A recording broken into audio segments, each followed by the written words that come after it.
Alright, hey guys, this is Matt, and I'm going to be doing an unboxing video today of the Dell XPS 15Z.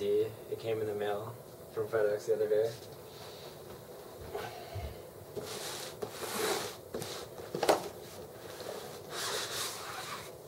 As you can see, it's just a box inside of the box, pretty much.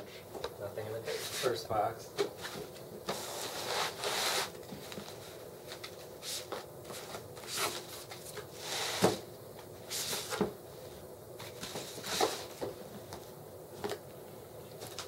And there it is.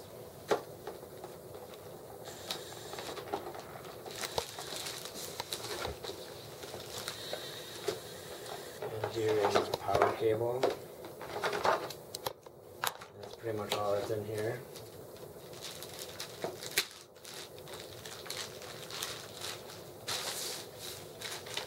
And I did get the $1,300 one, so it comes with an i7 processor and 8 gigs of RAM, and it comes with a 1 terabyte hard drive and a 1.3 megapixel webcam.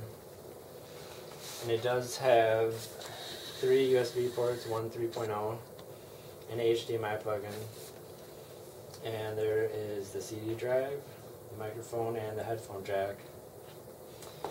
Alright, and that's it for now. I will be doing a review on it in a little bit, so keep watching for that, and thanks.